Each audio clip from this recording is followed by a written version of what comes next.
Draw me an impossible figure, defying all the laws, doing impossible.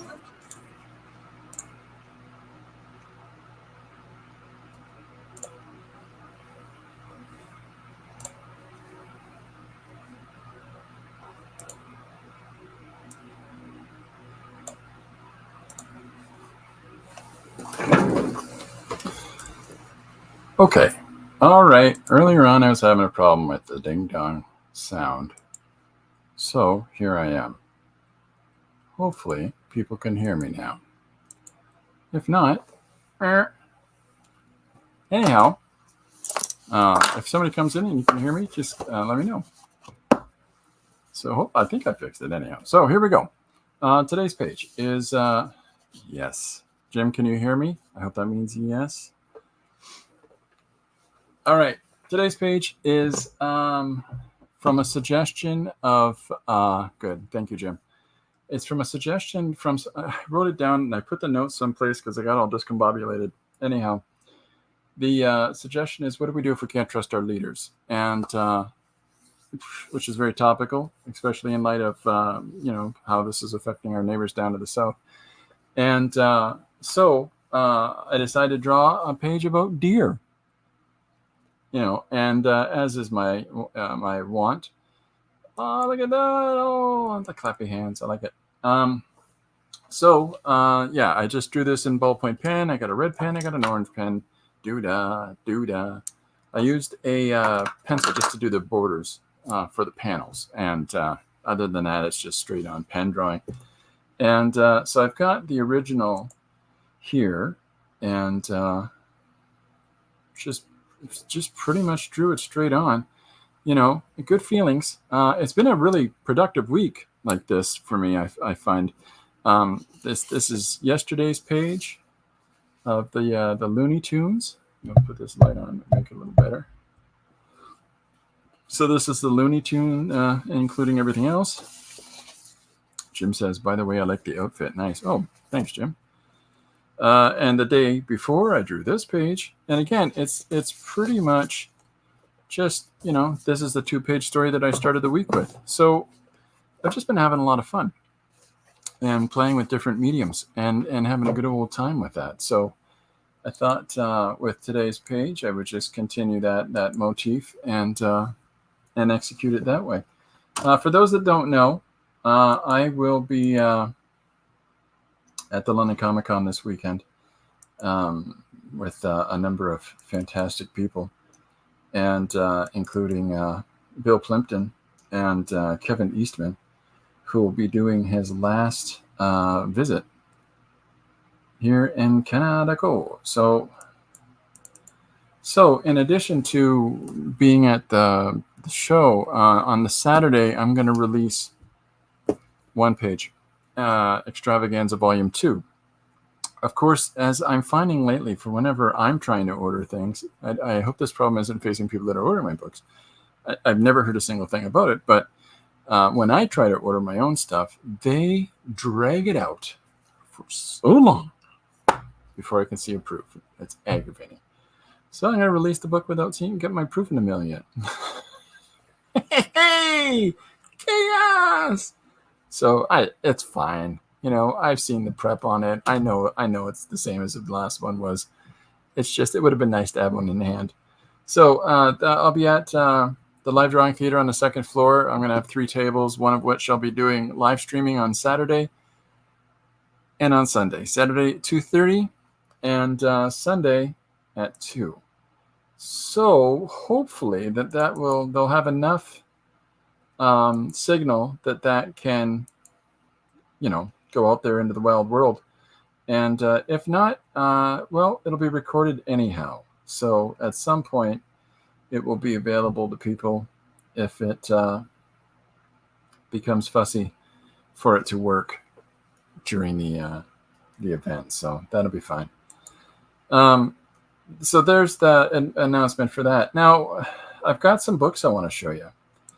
You already saw a little glimpse of this. This is The Art of and Many Other Mistakes of Eric Powell.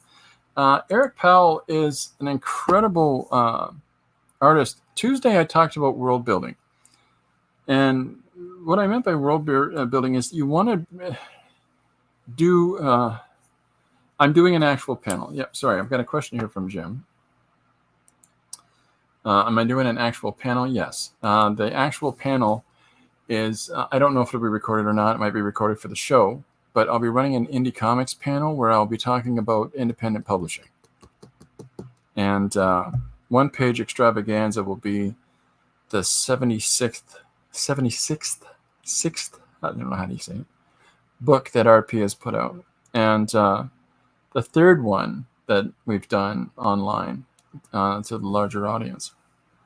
And so, and I'll be there putting together this panel with a couple of our other guests in the show that are independent publishers as well. And we'll talk about their processes and what they've gone through and getting their books out. So that'll be on the Saturday as well, but it won't be in camera live unless I bring my phone down and put it on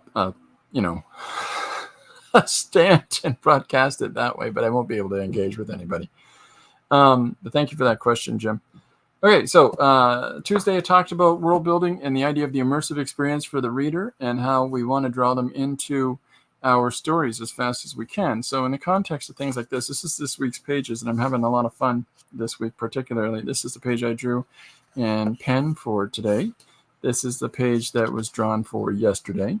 And this is drawn in green pencil, and it was transferred to black line art. And so again, it's just straight on one static image. I'm sorry, it's not, dark enough, really.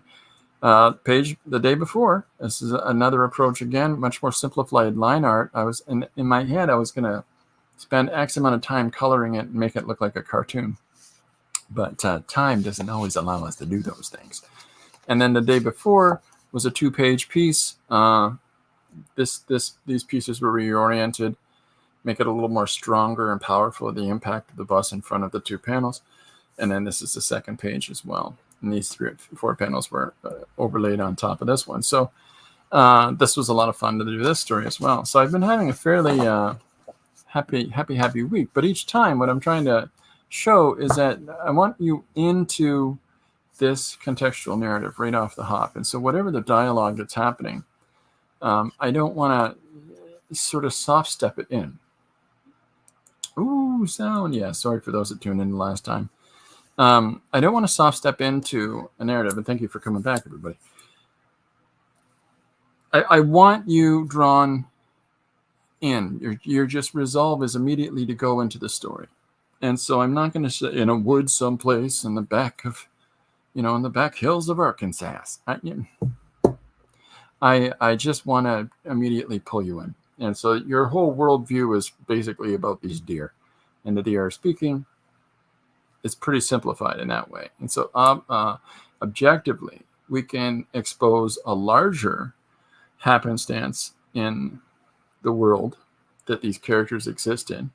They can refer to things that are grander than what you see on the screen. But I want you immediately in. It's a very different approach, a very different page than the one I did the day before, which is just exempling a whole bunch of examples of the Mandela effect, the Nelson Mandela effect. With Jif peanut butter being thought to be Jiffy, et cetera, et cetera. And this is one where it sort of gives you a scattershot amount of examples. Now, I drew it in a circular pattern to emulate a mandala. Not a Mandela, a mandala. So that just a play on words, right? But it's a very different thing about drawing a reader into a world than this, or just pulling them right into the action. First panel, right into the action. I want you drawn in. I want you following along with the narrative that says, you're in this, you're right here. And, which again is a different approach than this narrative about what these older ladies get up to on a coach tour.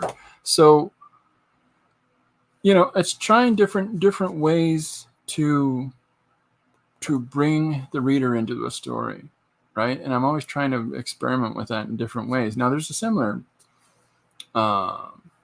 underlying voice that, I'm sure that most of the things that I do come through as, but The reality really is that I want just to enable the reader to have the opportunity to just step right into the story. I talked about this on Tuesday, and one of the examples that I gave was Eric Powell, and how I'm a big fan of how Eric Powell can just draw you into his world. And the way he writes, and the fact that he allows all of his interests to appear on the page is really exciting to me. And so even the cover of his Art of book, The Art and Many Other Mistakes of Eric Powell. And then everybody on all of these characters, he's overrated, he's a hack, he's a bum, he's a punk. Wonderful. The life, work, and troubling shenanigans of a somewhat known cartoonist. I mean, you have to respect that. And at the same time, very talented. So he just talks about his early works, and then he gets right into his goon character. He's a guy who's got a rather beat-up face from endless amounts of fights. But the funny thing is that this character and his buddy Frankie live in a hotel.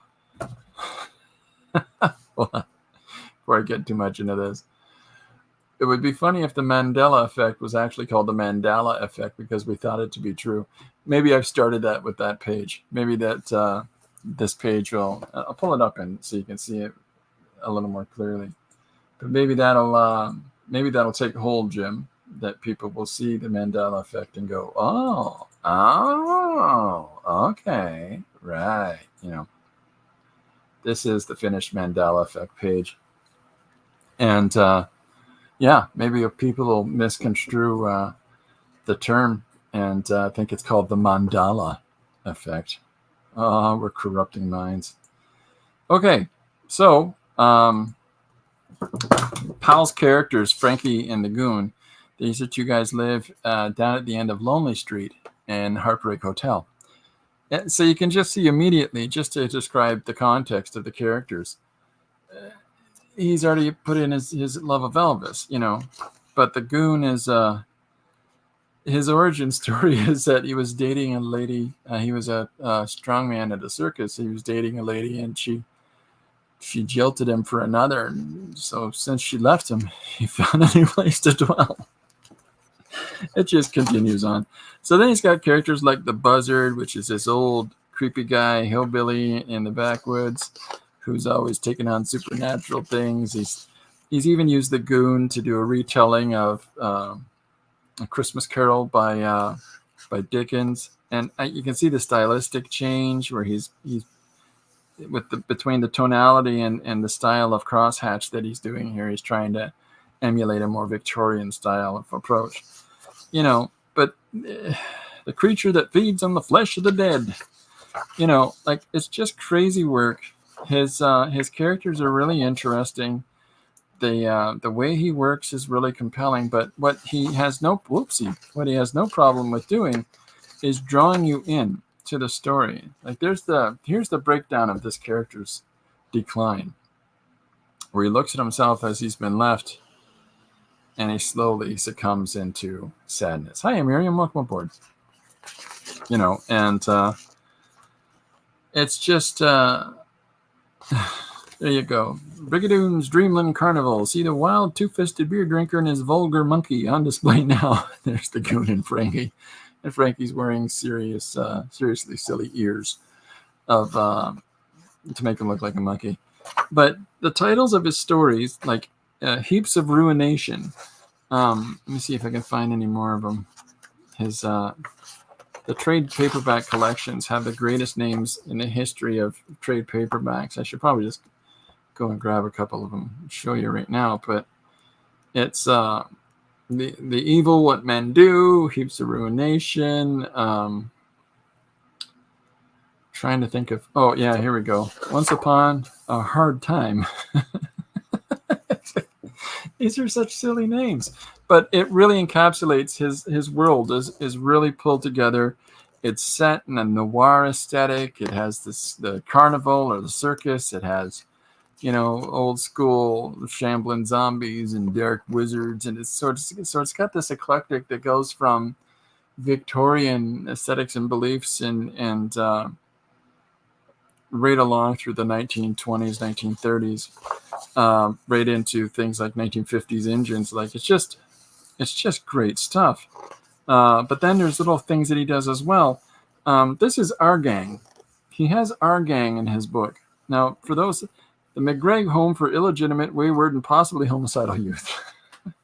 Our Gang is Buckwheat and Spanky and all of the little rascals. And so at one point, he puts this werewolf guy in the jail, and that he is terrorizing the town. And he realizes that the reason he was terrorizing the town is because he was trying to provide for a young'un.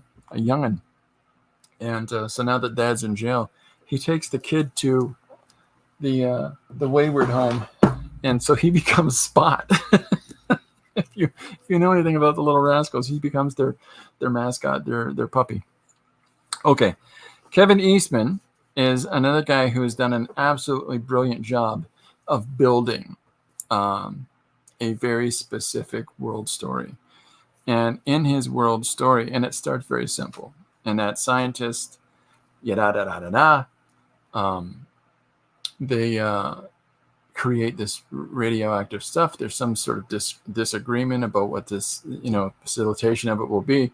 So the one guy, he takes off with the four little baby turtle test subjects, and he runs away. He gets hit by a car, and he gets covered in the stuff as well as the turtles, and it starts to change him to look very feral and to take on the characteristics of a rat. And so he raises these turtles in the sewers of New York, and teaches them to be ninjas, as he learned in the ninja tradition growing up in his culture in Japan. It was silly fun, and but what it's built, and there's Mr. Eastman himself. And so these early simplistic drawings, and what it's done, Miriam says, the Ninja Turtles, there you go. Now, there has been a number of adaptations over the years, like the teenage, the adolescent nuclear powered samurai pachyderms, I think was one. That's the only one. I think that I hope I'm not blending two different, homages. I guess they would be homages, or maybe they're just lampoons. But there's been a number of different lampoons of these trying to incorporate age, the mutation aspect of it, or the alteration aspect of it, the skill set, which is the ninja, and the organism, right? So that's why the pachyderms.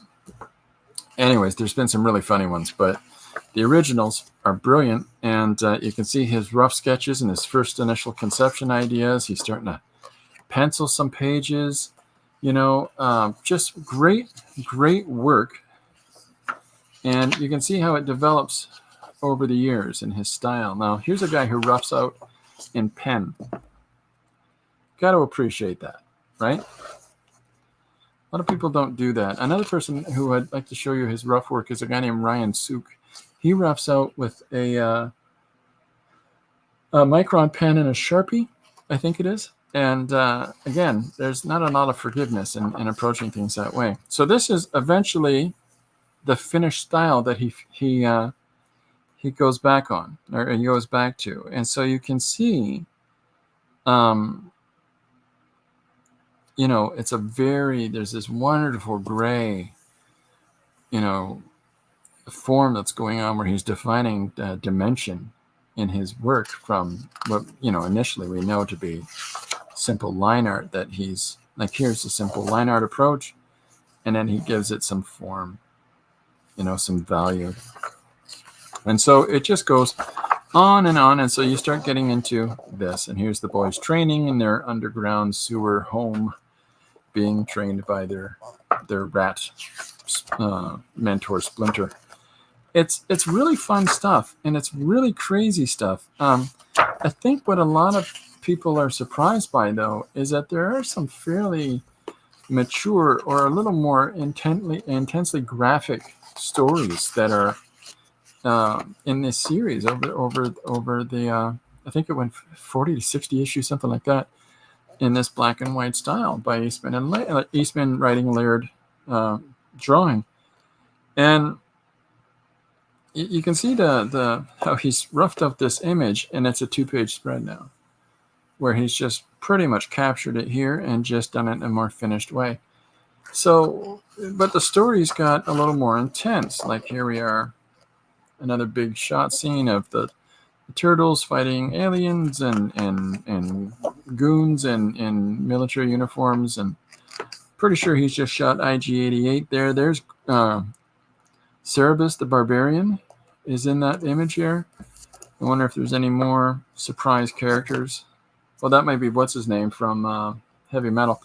Anyhow, so you can just see how the work goes, and it's great. It's fantastic, fantastic stuff. But this is the starting point.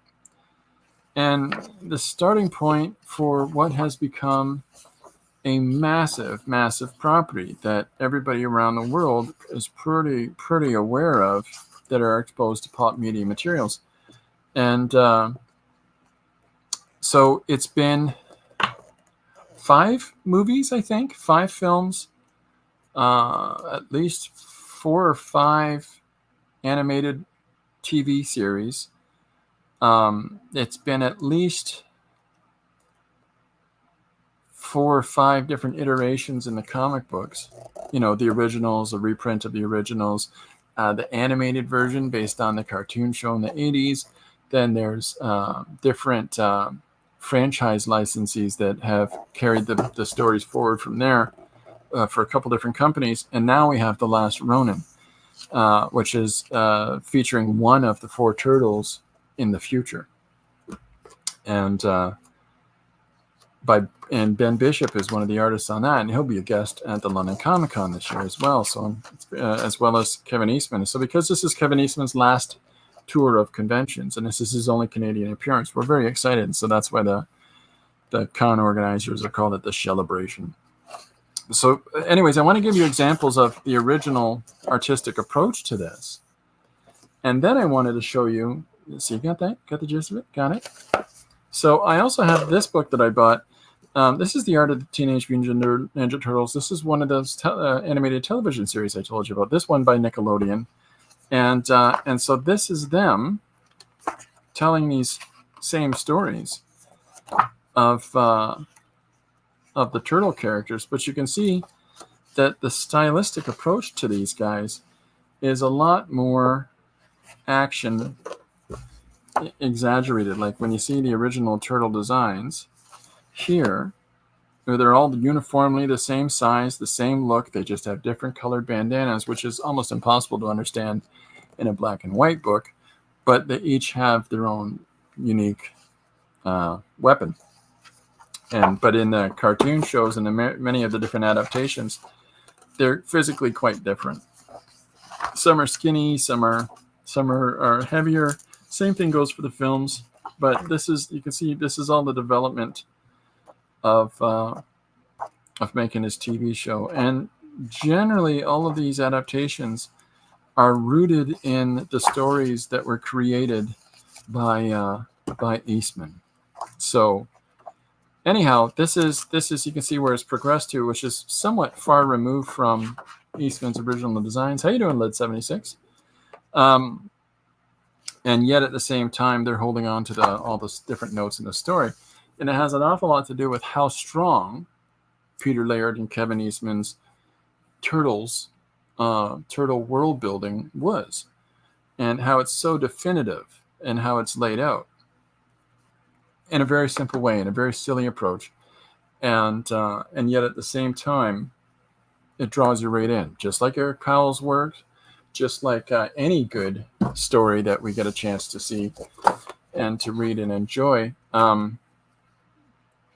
By doing a 1-page story each day, I'm stepping my toe each time into different contextual narratives and trying to keep them all separate from one another and different, and and their own experiences. And this is why I'll do all of these different approaches in the same week, and different story ideas in the same week, because I'm exploring story, and so it's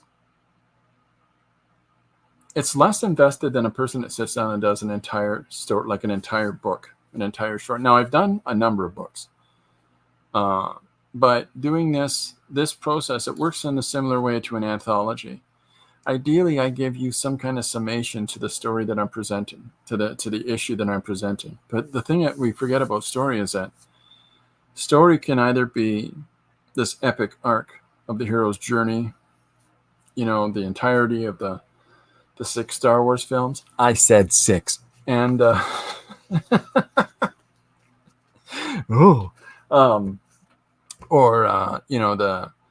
Star Trek films, or in television programs, and all of these different things that just, they're these expansive stories, and all of these characters, and all of these different little things going on in little places here and there and everywhere. Or it can be something very simple about 4 people trapped in an elevator, and one of them is somebody very, very bad. So, and how do we know which one that is? Which is a real thing, by the way. It's a fantastic film, The Elevator. So, 12 Angry Men. It's just 12 guys in a jury talking about a case in the room behind the courtroom, trying to decide if a young man is guilty of a capital crime. And I love stuff like that. I love the fact that this story can focus on this part, on this smaller aspect of a larger scope, or this story can focus on something greater than, easily imagined. You can have a conversation in a restaurant where 2 people sit across from each other in a booth, and one person says something that radically affects the 2 of their lives, and the other person, deals with the outcome of that. And it can be a very short piece, but you can do all kinds of angles on it. One is, of course, a breakup story. One is the 2 of them arguing over what they're going to order for lunch, and they're going to share because they only have so much money. Or a third story could be a girl and a guy sit there, and the girl is trying to explain to the guy, "You're pregnant. I'm sorry about this, but science is what it is today. You're going to have a baby." And he says, "What do you mean? You're pregnant?" And she's like, "You are." Huh? And then there's the end. Like, you don't even have to take it any farther than that. It's just a little piece of absurdity. One of my favorite examples of this, of a bigger story that you never get to know anything about, is Terry Gilliam in Monty Python's Flying Circus. Terry Gilliam, they would just cut to a shot of Terry Gilliam sitting at a piano, and he'd go on to the next thing. He'd be in different places with the piano, and he'd be different states of dress, and no explanation at all. But you look at that and you go, what in the world is going on there? And so you want to know that larger story. And so sometimes giving people a snippet of something, like a small little conversational piece, should make the reader want to know more, or should make the reader have enough interest that they go, there's more to that than that, or makes them go off in their own mind and develop much larger stories in their own way. To know who's the bad guy, you need to see the credits. You'll see the name of the actor who plays the bad guy. I'm sure there's examples of that. If that's the case, if that's what it's going to take for you to figure out who the bad guy is, that's I don't know that that's necessarily a successful archetypal bad guy. Let 76 says, "I'm great. How about yourself?" "Oh, I'm great." Yeah, always great. Yeah. So anyways, the One Story Extravaganza Volume 2 is coming out. This is the first 2. There's Extravaganza Volume 1, the hardcover, and all of those pages, right?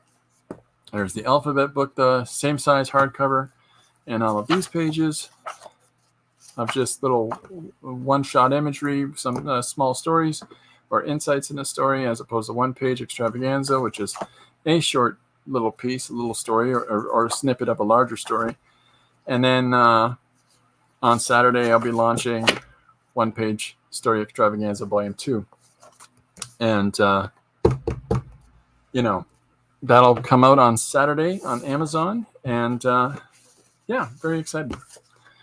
Very, very excited. Number 1. So, that's Chad. I think that's Chad.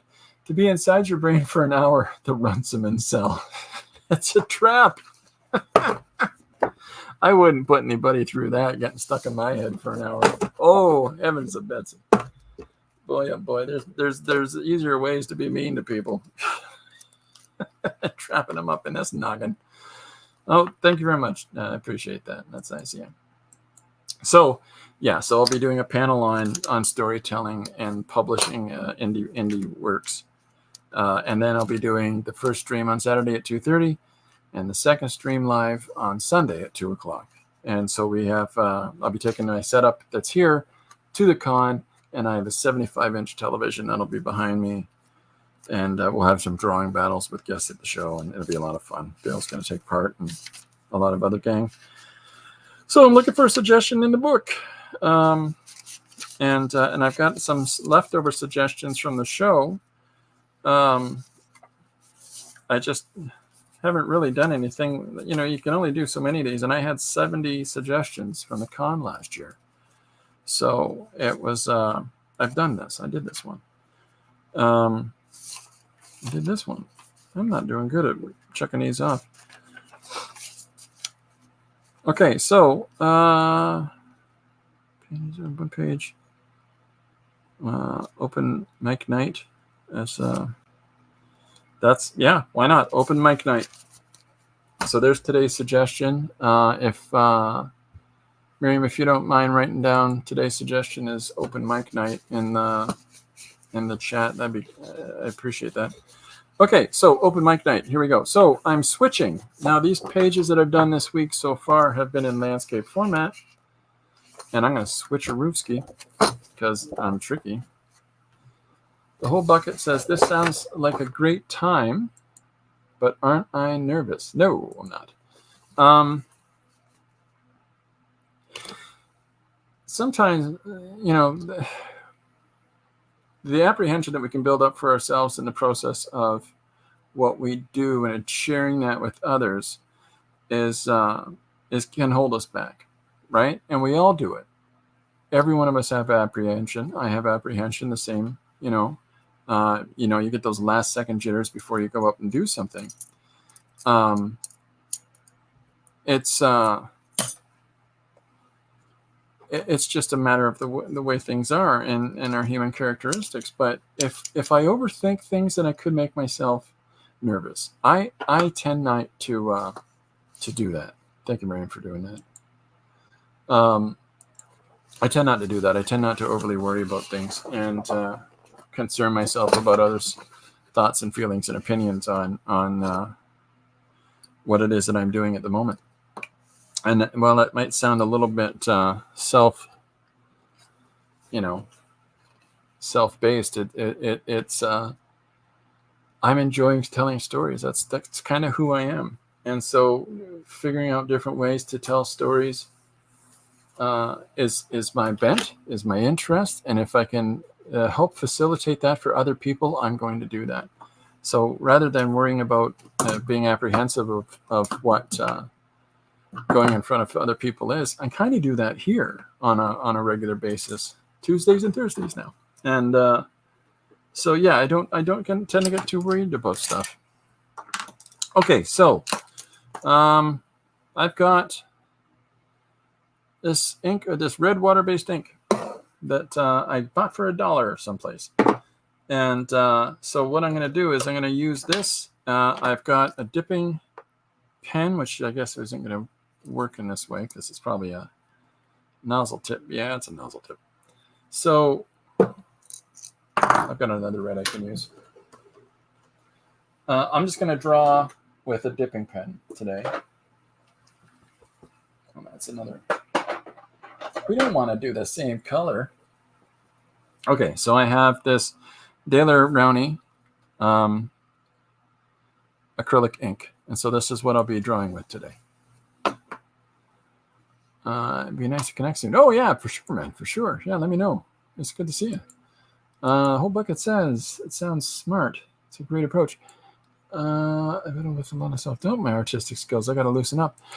Well, that's the thing, is that the more that we put on ourselves about what are my capabilities, what is my skill level, especially if I'm going to look at my skill level in comparison against others around me, you're always going to be able to talk yourself out of exploring those avenues of expression. You're always going to be able to talk yourself out of the larger possibilities for you to share your creativity with others.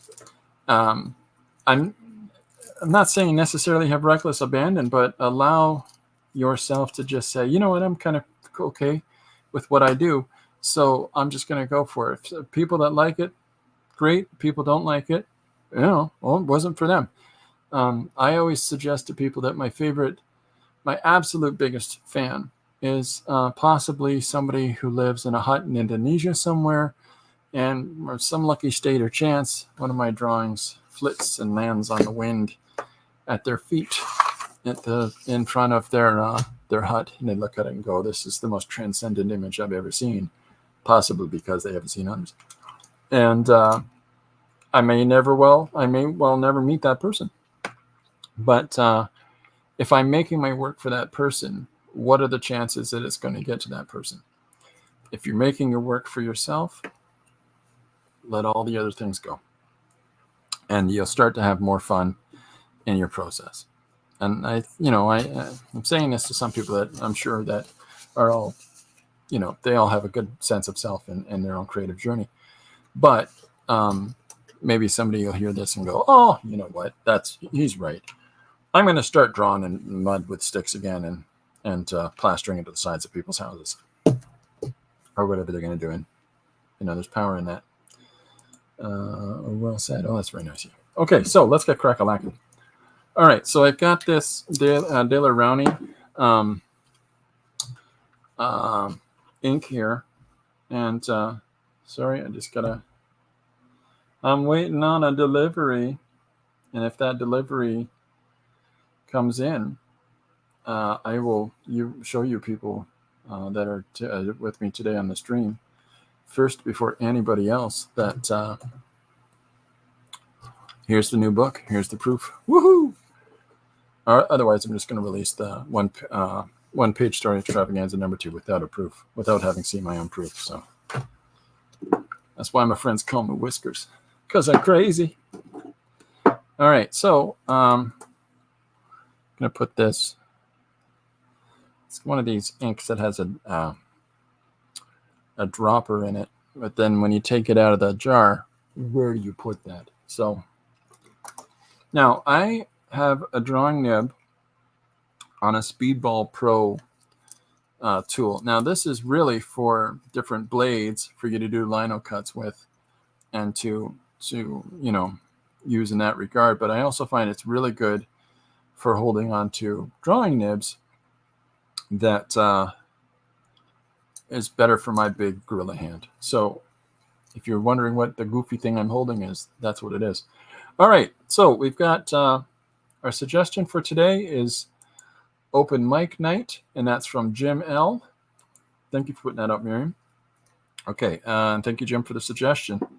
So, Open Mic Night. Now, I've got this big piece of paper, and this, when you read the side of your thing, acrylic ink, and it's supposed to be water fast. So, if I put some marks down, I'm going to use a scrap of paper. We're going to test this sucker out. So if I put down some marks with this drawing tool, okay, and then we'll let it sit for a second. Now it smudges when it's wet, right?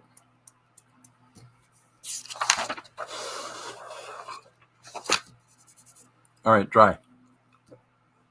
And it doesn't smudge when it's dry. We're happy, happy people. Open Mic Night, here we go. So let's see. Let's start off with we'll draw an image. Now I'm going to use this drawing nib as my basic mark making tool. And I guess maybe the first thing to do would be to draw the stage, right? Or to draw, you know, that little brick stage area that everything takes place on, whether it's a comedy open mic night or guitar or whatever it is. Let's just put that down and get started. So I'm trying to think of how to approach this. I got the page is laid out in a portrait format. I'm going to use this top quarter of the page, okay? And we're going to put some marks down. So I'm drawing the silhouette of a microphone stand, as opposed to overly worrying about too much detail in that. We're just trying to, the whole principal thing is telling a story. It's not about having everything look perfect. So that's what I'm trying to do, is to tell the story. And in order to be able to tell that story, it would help us to contextualize the setting for the narrative. And so that's what I'm going to try to approach here. And I'm trying to think of some different items that are on the stage. Here's a speaker at the side of the stage. There's our microphone. Yes, it is. Yeah, I just explained that. Yes, indeed it is. But it works for me because it gives me a better grip. So let's see, what else can we do? Let's do a stool. So, okay, a stool. Let's think about a stool. Now, a stool has 4 spindle legs, okay, that come down from the top. And when you think about the structure,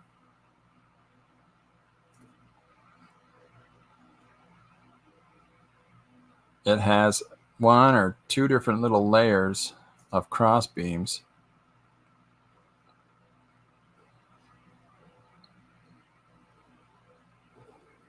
Oh, time for some more ink. So, but what we need to remember is dimension. So,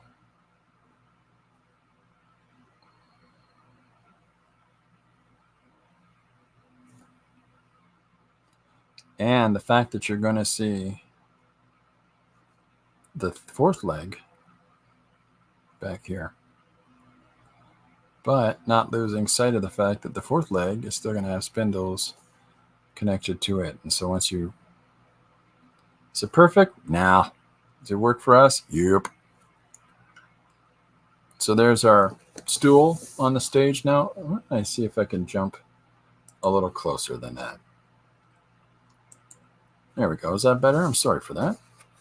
Okay, so we've got these different elements here now. Let's see, let's do the stage itself here. Let's start to put this into place.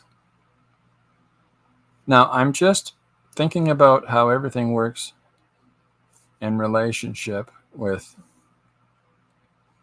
one another in space, how these items sit on the stage. I want to define the stage, but I'm also going to want to define what's in front of the stage as well. And that should be what I need in order to draw the reader into this. And if they recognize, this setting, this scenario from their own personal experience, that's better for us. So let's try that. Trying to think of, I could put a guitar on the stage maybe.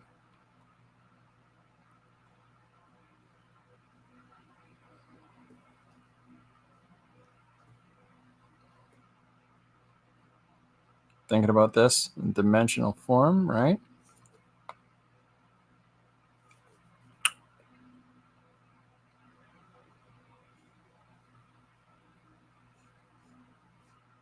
There we go. Look at me, I'm a guitar. Boop, boop, boop. That's a guitar sound. So because I'm drawing in the dipping pen, you can see that my line isn't as strong as it is with a pen or with a pencil. It's partially because of the, my affinity with the tool as opposed to my affinity with those others. But that's okay. We're playing. That's the whole point of creative expression, is you're playing and finding different ways in order to say things and to stylistically approach stories. Miriam, you're dark. Oh my. That just sounds dark. It's not necessarily dark. It's just, it's a story note, but it just sounds dark. Have them all eat animals right there on stage. Yeah, so, okay, so let's put some people in front here. And so what I'm going to do is I'm just going to draw some random individuals that are sitting in the audience, let's say waiting for the show to start. And having conversations amongst themselves while they're waiting. And in that way, we're sort of furthering the image out a little bit larger, So here's this guy here.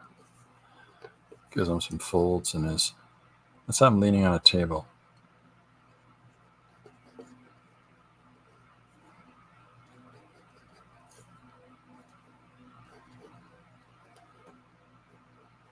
We're talking about their favorite Star Wars film at that table. Who knows? That's a funny idea. It's going to be stuck in my head all day. Have everybody eating everybody. There's a little light on the table. Let's put a couple of glasses.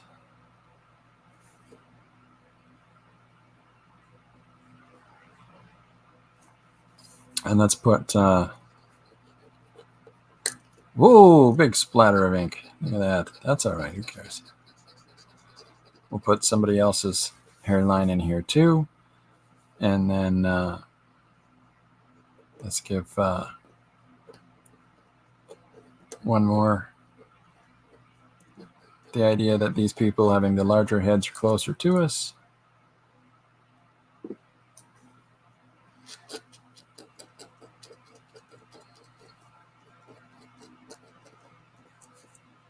And then we got to draw in, I guess, the front of the stage. So let's put, this is called a preamp.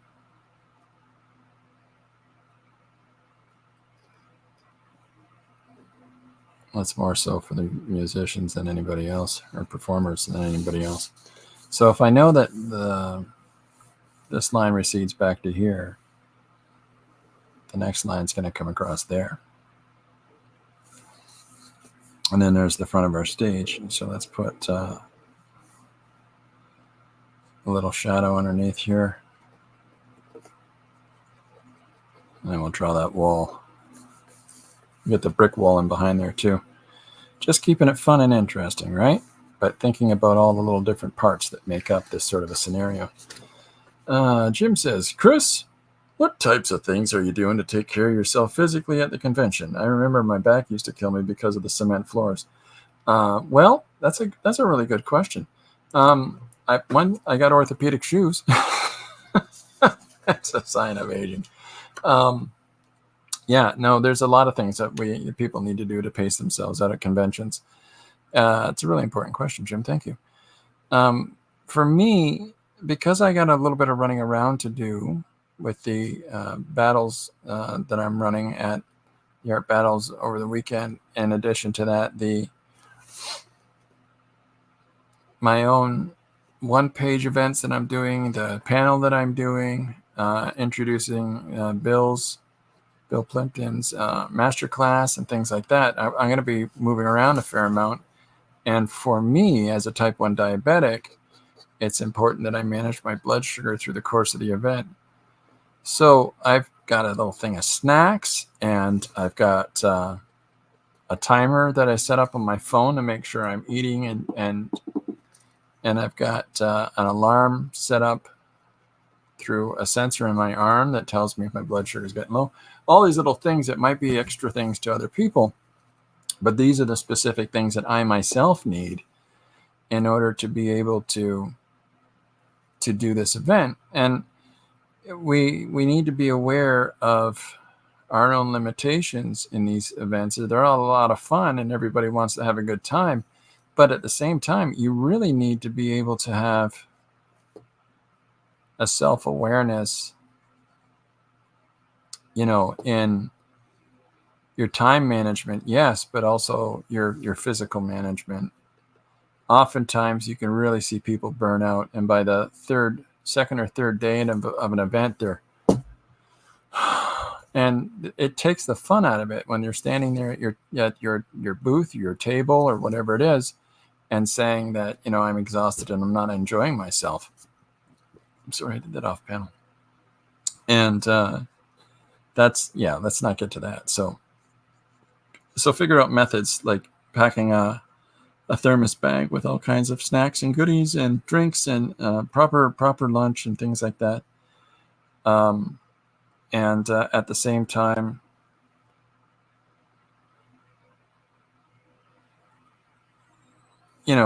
whatever it is that you need specifically for self-government, like in my case, because I have health challenges, I've got to factor those things.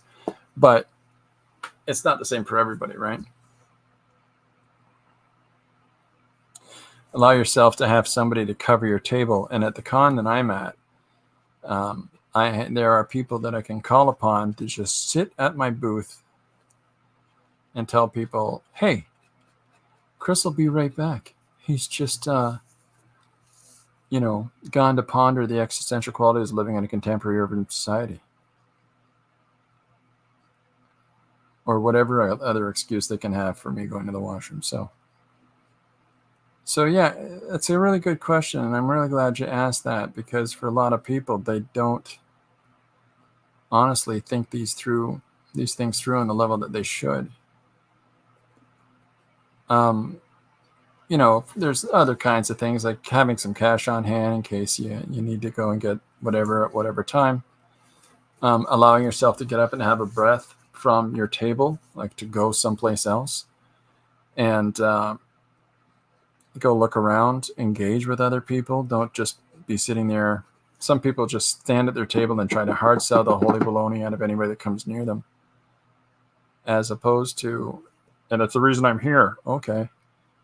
As opposed to others that get to know other creators, get to have conversations with people. And these are others that if there's a single person on this planet that may well understand what's going on in that creative noggin of yours, it's another creator. As much as our partners or good friends that don't make things try to understand us, other creators, they know what's going on in there. So because it's going on in there for them too. So yeah, so get to know folks, have fun. Don't take everything too intensely, and see what that gives you. I think it should be a fun experience. Is feeding the bird, is this a good excuse?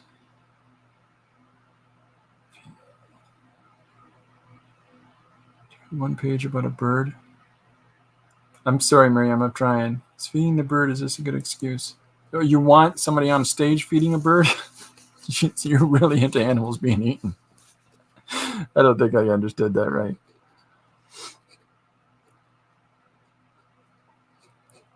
Yeah, well, I was going to have Joan Baez in the next panel singing a song, and then the panel after that, there'll be nobody in the theater at all. Oh, that's so mean. Yeah.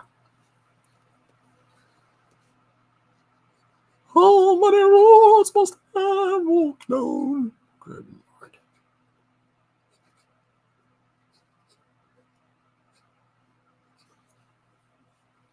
Lord. Joan Baez covering Bob Dylan, as being exposed to that as a young man, made me realize that the music industry is a tough one to have artistic integrity. Sometimes you got to do things for the money and let people absolutely butcher your creativity. And I understood that by listening to Joan Baez rip apart Bob Dylan. Maybe it's a Latino expression for going to the X. Oh, yeah. No, I've never heard that. That's interesting.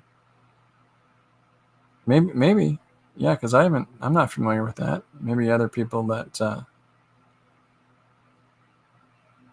have heard of that. If you did, let Miriam know in the comments, please.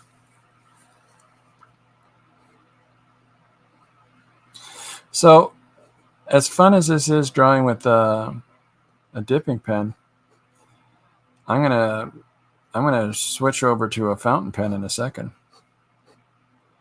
just because I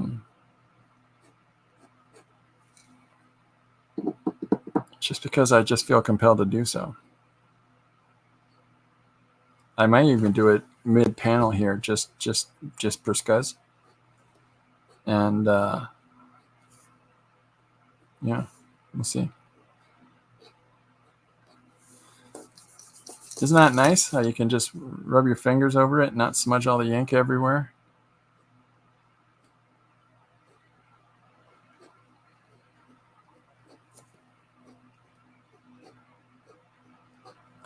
I have these thoughts in my head as I'm putting together one-page stories. This is maybe what Let 76 alluded to, terrifying idea of being inside my head. But so I see things in a visual way, in a moving way, oftentimes when I'm writing and drawing stories. And so in this case, there's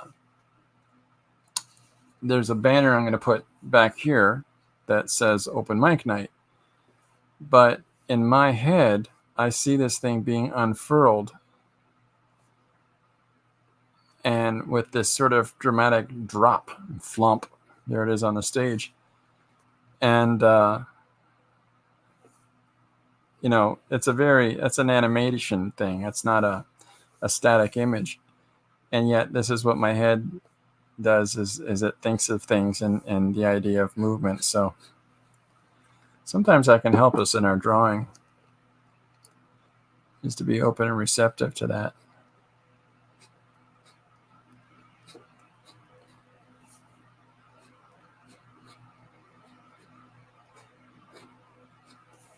Okay, so here's our bricks, etc., etc.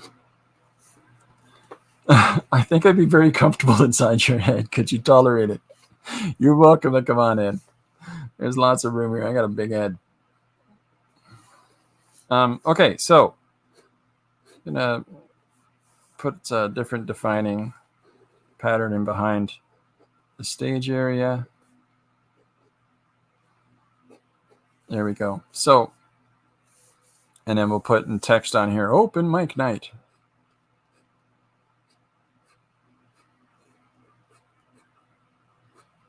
So there's something to be said for a lot of cartoonists that do newspaper strip bits, where they'll start drawing bricks and then they'll just do this, and you get the idea. There's bricks the whole way up. I've always respected that. All right, so here's a little carpet on the stage, just to give a little more complexity and shape to the stage. There we go. Okay, so I'm going to put you over here.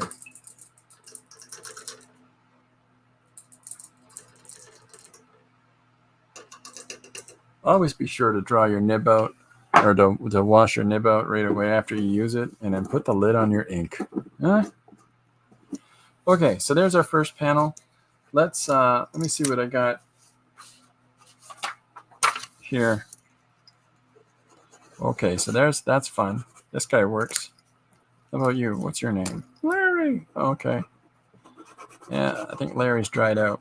That's all right. We got this guy. Preppy. It says Preppy on the side. It's a Preppy pen. Okay. So if I've got, so let's just get right into our open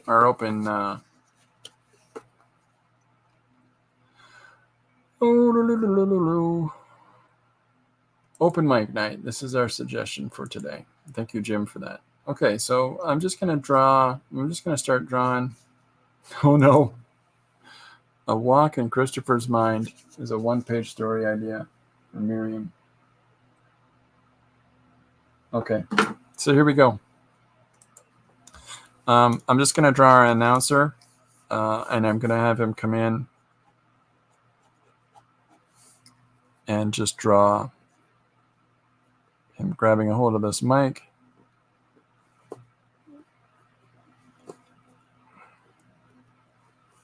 Try to unfurl the hand a little bit.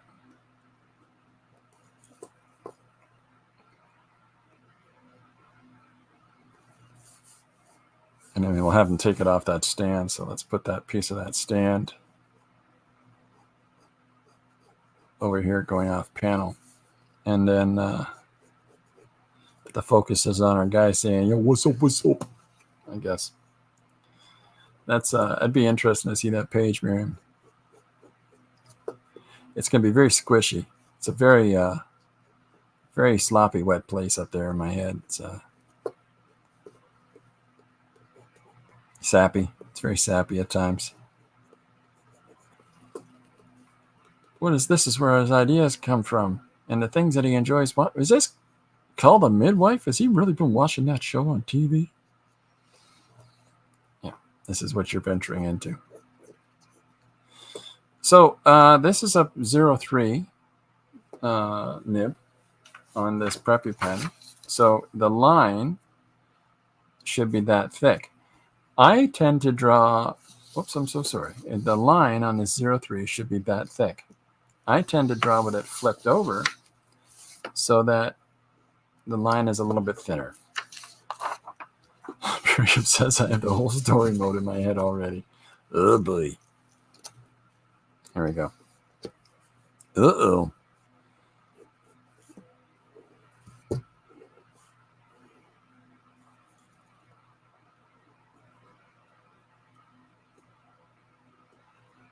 And put a couple of folks on this shirt together. What's the image on the shirt? I don't really know.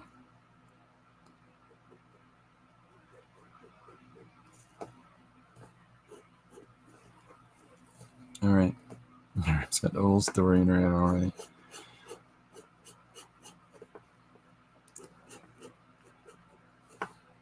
So as this ink,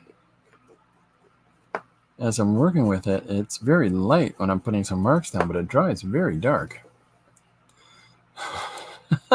Open a can of worms. Oh boy, what have you done? Now you got Miriam drawing my head. Oh boy. So let's give our host with the most. Let's give him some details so we can learn something about him. He's got a watch, so he knows to be at the gigs on time.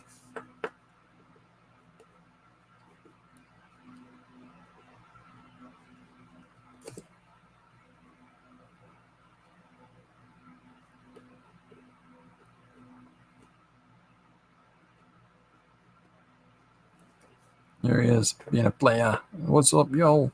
I'll give him what's up fingers. Sometimes you just want to find little exemplars of character. So the way that this guy's standing is one of these MTV type hosts that's, comes up the stage and goes, yo, what's up, everybody? And you're like, nobody talks like that. I always get a kick out of when you go to an event, you see somebody like that on stage. And, it's pure persona. Like, it's just pure. This is how they find comfort in themselves in order to perform externally. And there's absolutely nothing wrong with that. I mean, that's cool. So let's have him shouting as though he's sort of doing a little bit of sing-song there to get things started. It allows us something narratively that we can do with our text now, that we can say, as soon as he steps on the stage, like, yo, what's up? And, as silly as that is, it just gives us a little bit of insight into our character. More importantly, it gives our audience more of an insight into this persona. If you can figure out things so that the text that you lay on the page works in relationship to the visual images, so that if a guy has these very physical expressions, it helps you to fall into that character. I did a page recently. Give me a sec, I'll pull it up. Everybody's seen this page. Here it is. So this is a page that I did recently, and of Jeff Goldblum going to eat a donut. But most of this character of Jeff Goldblum is because it's a performance. It's performative how he comes on stage, and this yes, okay, yeah, whoa, wow, all of these little things that he does with his hands all the time, and how he just can't stop. It's part of his anxiety. It's you can tell that these are mechanisms, but at the same time, this characterization that it allows for all these people to do impressions of him is because of these little visual actualizations. But what it lets us do is be drawn into that character. So if, when you got somebody who speaks with his hands and has that yo what's up personality, it's the same thing. There's all kinds of people historically that have performed this way, when it comes to being in the public. And this sort of steps back to what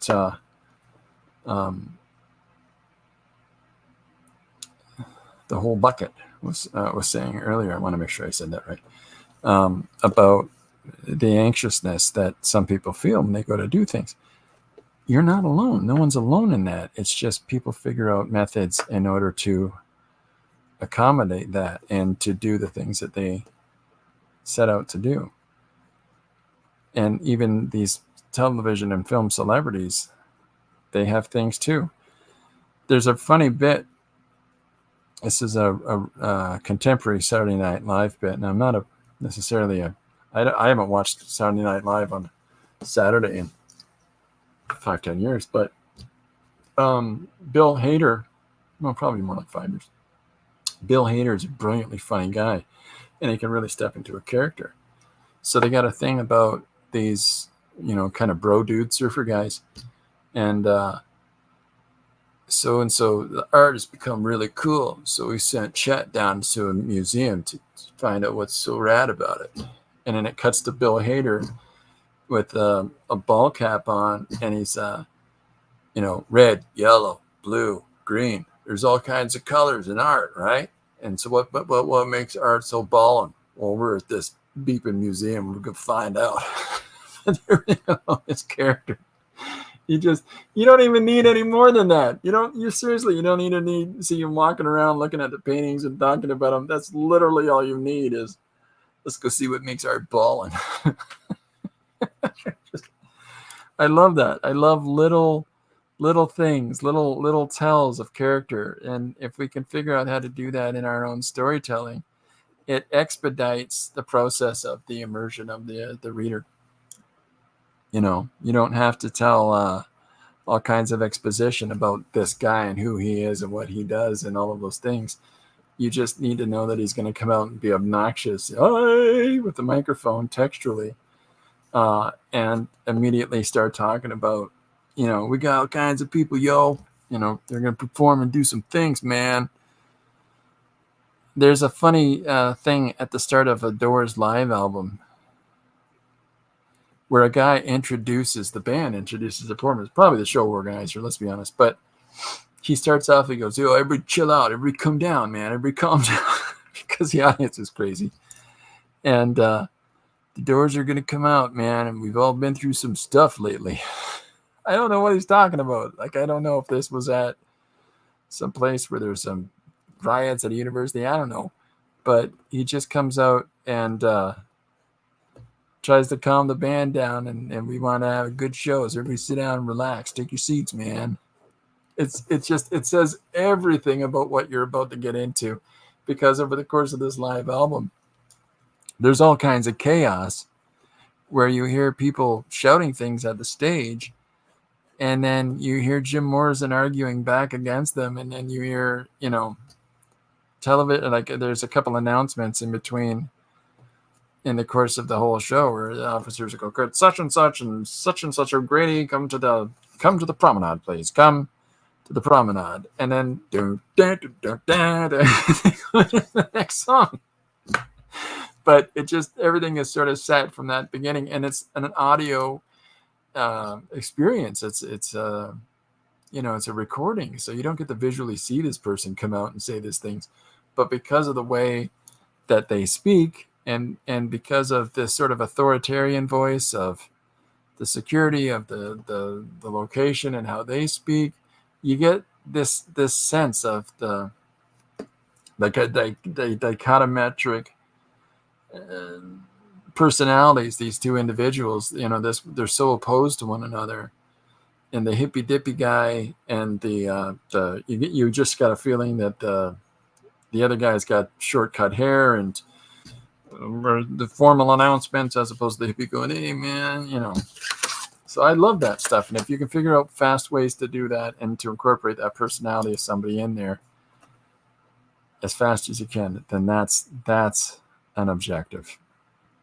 All right, let's put this banner up behind him here. And so when I write this on textually, I'm going to do that digitally, open mic night, and then I'll just carry that over to here and fill this panel out. But what the size of this panel shape is here, so this is a top, I'll pull out to the other camera so you can see this, the top quarter of the page, or maybe like I guess it's a quarter. And so I've left this space here open, but that's for the textual overlay. And so, but what it allows us to do by populating this space and this space with that textual overlay and the context of it, the open mic night, it tells us that he, not just because of the microphone and the mic stand, and the fact that this is here, and I'm going to have to draw some bricks in here, but it tells us that he is now here, just because of the repetition of these elements. And then, of course, the bricks that are about to go in here. And so that repetition of those elements from that first panel and that second panel, and not only does it give us a sense of the transposition of time, he's not there, he's there, a moment to a moment. But it also gives us a solid sense of space and the relationship of individuals in the space. So I don't have to keep drawing this whole background through the rest of it. I can now focus in on some of the people that are performing the open mic stuff. And which, just a big drawing of Joan Baez, and then the final panel is everybody leaving. So it goes for that hit again. Killed that Bob Dylan song. Anyways. All right. There's certain songs you're like, I can't believe that's the same song. I've heard versions of Old 55 written by Tom Waite, performed by the Eagles, performed by Sarah McLachlan. It's like, that's the same song. Anyways. All right, so I'll zoom back in. So now I'm just going to put in some of these brick elements here. And, again, this is tedious, this sort of thing. But it does help, to get a strong sense of the environment and the characters that are in it. Is it as polished, spit and polished as it could be? No, you could use a ruler. You could take more time with it. I'm too busy having fun.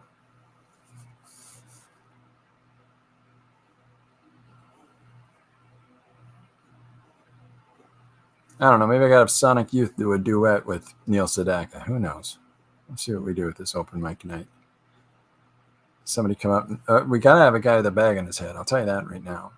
There's no such thing as an open mic night without somebody coming up with a bag on their head or with a mask and a cape or something.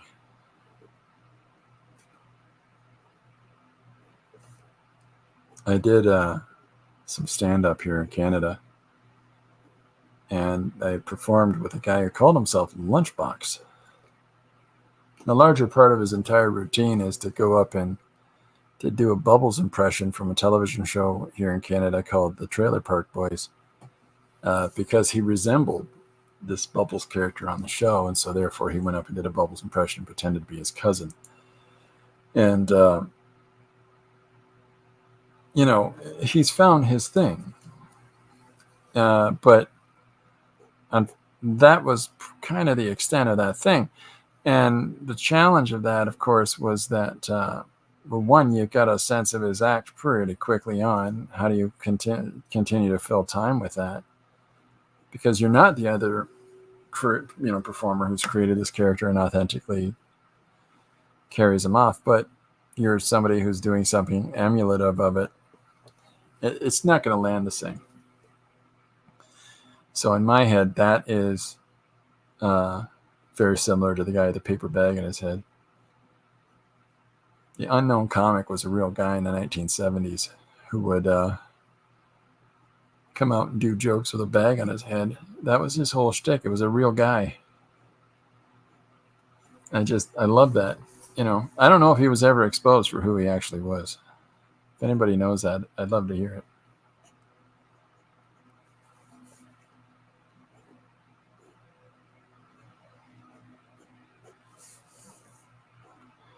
So I'm just carrying over this motif. Now I can add color to this if I want. These are, the red ink is not water secure. The green ink is. I could do a wash on that or whatever. But,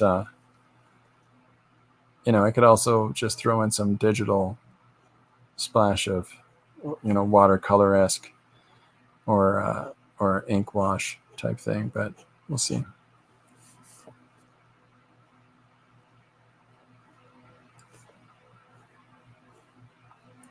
I think that there's few more interesting announcements on albums and things than, the 1960s.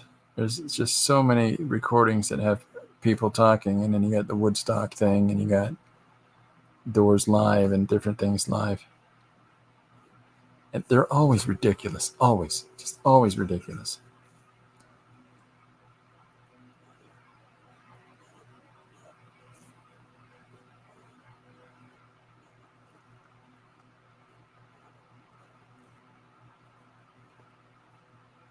I'm just having fun at this point.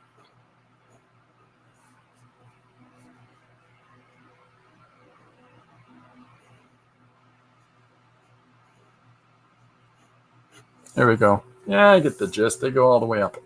So now I can pull in on our announcer guy.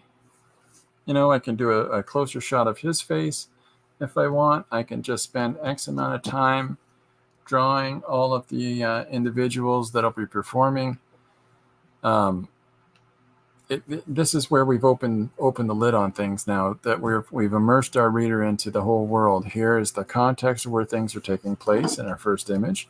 Here is the announcer who can now explain, here's what's happening throughout the narrative. And then from that point forward, it's just free reign. It's just free fun in the sun for what we do next. And this is where you can, now that you've established the ground rules of something, now that you've established the baseline of here's the real world, this much real estate of your page, now you've allowed yourself to turn left, turn right, do whatever you want, and to blow that up completely, right? Because we've started it off with, here's where we are, here's what's happening. The next thing that we can do can be something that's just shockingly, the unexpected. And there's some fun, there's some liberation in that.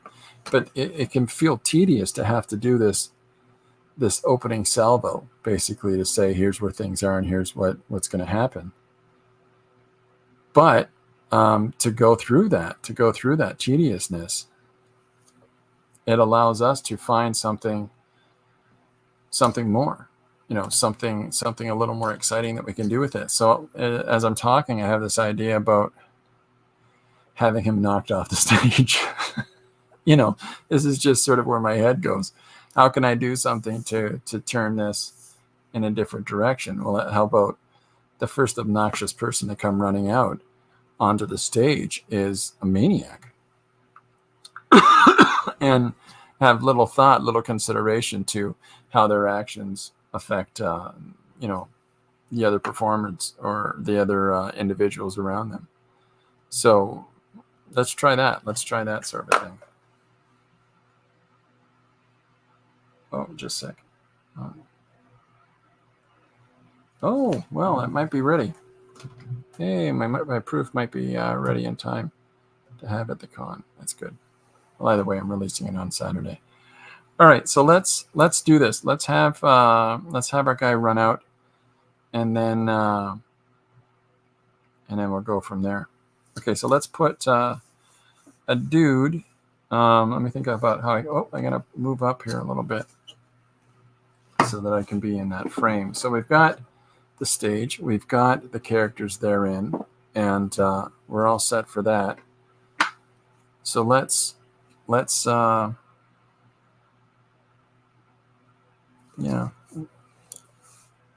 just trying to think about what's a good way to do it. Let's have him run out with this. Hey, kind of a vibe.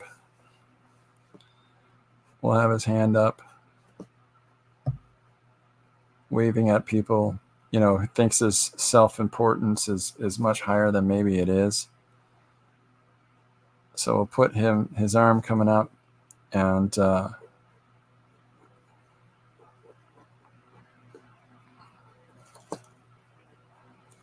then we'll have to do our announcer as well. We'll have to move them all up. FBI, all hands. See, there's a fun term. FBI, all hands up. That's good. That'd be a nice way to shake it up, to jump the situation up a little bit. That's for sure.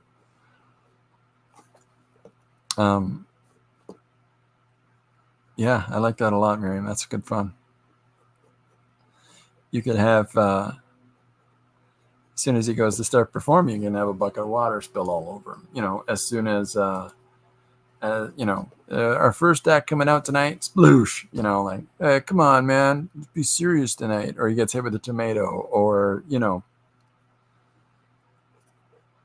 whatever it is, we wanna just do something that may not necessarily be what we thought was going to happen next. The challenge of a single sequential page, though, is that you visually look at a page from its individual panels, but you also look at a page as a whole.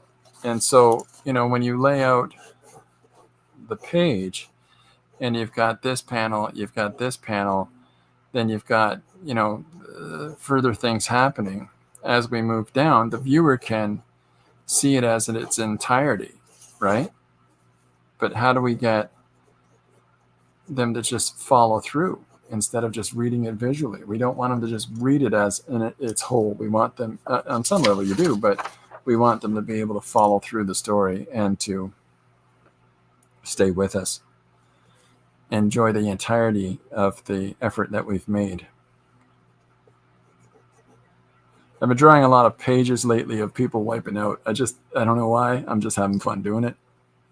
But I've had a number of illustrations where I've got somebody flipping over, their heels over heads, and rolling and stuff like that. For some reason, I've just enjoyed drawing that a little bit lately. So, you could just as easily have the guy who comes running on the stage and immediately trips and crashes into the audience and,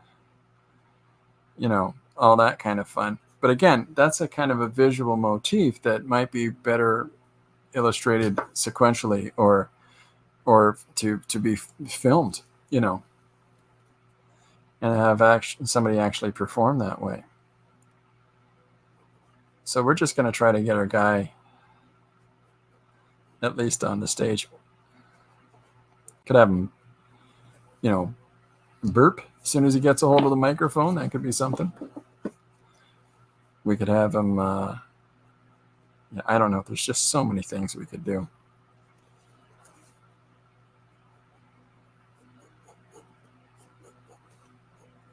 Or he comes out and only speaks. He speaks in a different language. I have no idea what he's saying. But again, that's something that, how do you sell that? You can, have the cutback shots to the audience looking confused or, trying to comprehend what's being said. If you have an affinity for speaking multiple languages, like our friend Miriam here does, that might work. You're able to write in these different languages and still have it, but none of the jokes are going to land because the audience is English in this narrative. Or, you write all the previous part in let's say Spanish, and then you have them come up and tell jokes in English, but all the people speaking Spanish don't necessarily speak English, so it's not going to land. One thing or another, you just got to have some fun. Just go for it.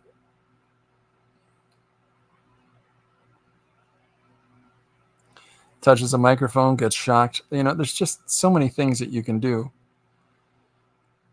But first you got to just sort of set up those ground rules, set up that the territory that you're working within. In this case, here's our first guy. He's coming out. Hey, everybody. I don't know what I'm going to have him do next. In all honesty, I just don't.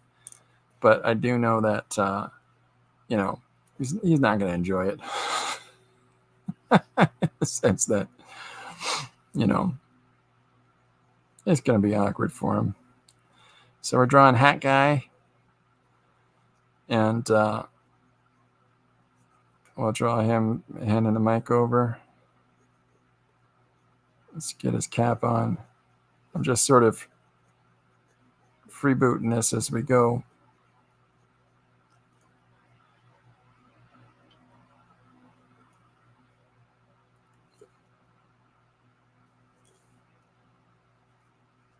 Just have some fun. Allow yourself to play a little bit.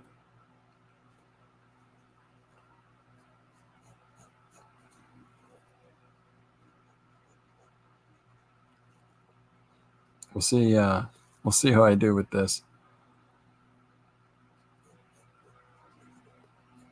I'm making it up as I go along, so.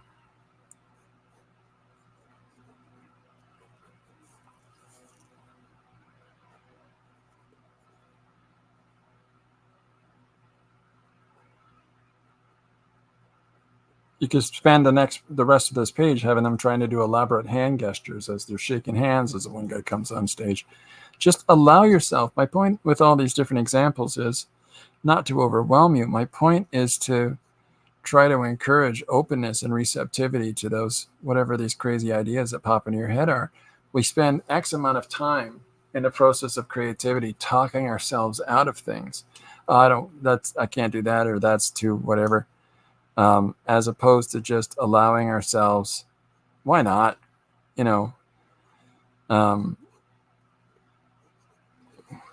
Allow yourself whatever that possibility might be, like the FBI all running in. Hands up.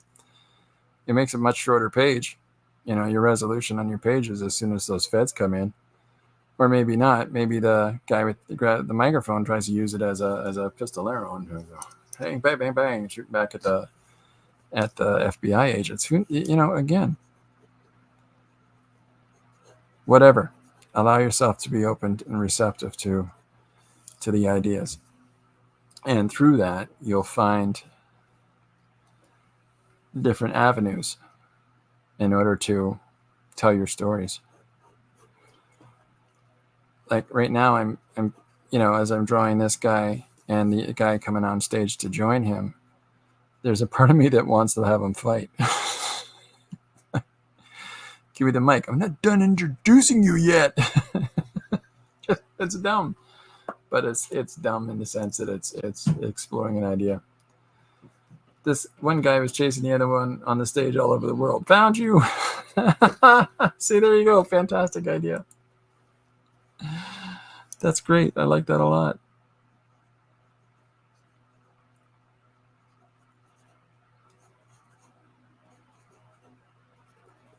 Is that we at? Oh, 3:50. Couple more minutes here, folks. I've got a meeting coming up that I got to be ready for. So.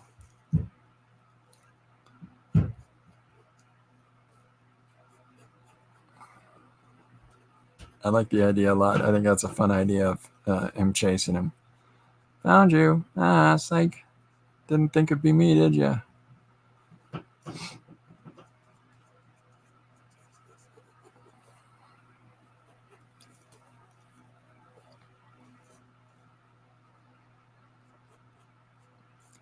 So I'm positioning his legs in such a way as to have him ready to move back towards the other. I want him to be able to, the character to pivot. So, and it also says something that he doesn't stand in a static way. He's a very kinetic stance, ready to go left or right or whatever. Whether that comes across to others or not, I'm not sure.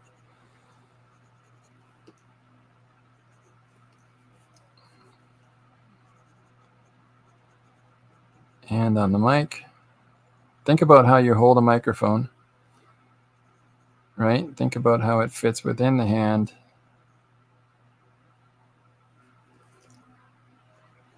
In the palm of your hand.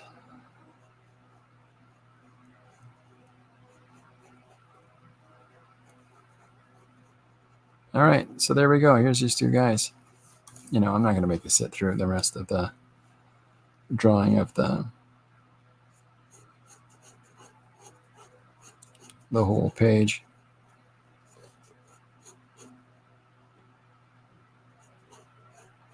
Just think about the objects in the environment as you're drawing them.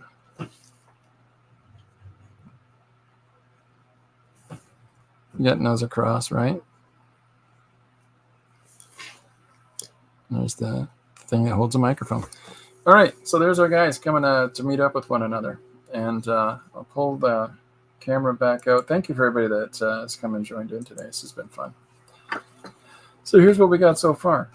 Here's our characters. And, wherever this story goes next, that's the surprise for when it's posted for tomorrow. But so you sort of see as we're coming together and putting these ideas together, and I just have to draw in however much of the background I want to again, and then we go into our next panels of all the engagements and the interactions. I could be so inspired as to do 2 pages. I just start doing it. It just comes so free flowing. Allow yourself to be open and receptive to those possibilities. I call it 1-page story extravaganza. Oftentimes, like at the start of this week, it leads into a 2-page story. And why not? But the whole idea is that somebody gives a suggestion. We want to do at least 1 page of engagement. So we'll see where this goes. If anybody's in the London area this weekend, come and see me on the 2nd floor at London Comic Con. If you get a chance to come in for either my talk or the lives or anything like that, please feel free to do so.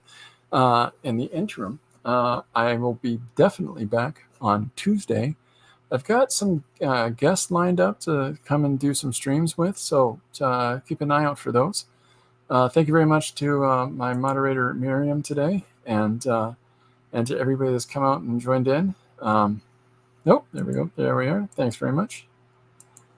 Very much. Miriam, thank you for the good luck wishes. Thanks very much, everybody. I will see you, hopefully, for a nice clear stream, depending on their internet service, on Saturday at 2:30 EST. So however that translates to where you are globally, let me know. But take care, everybody. I hope you get to doing some creating. Bye for now.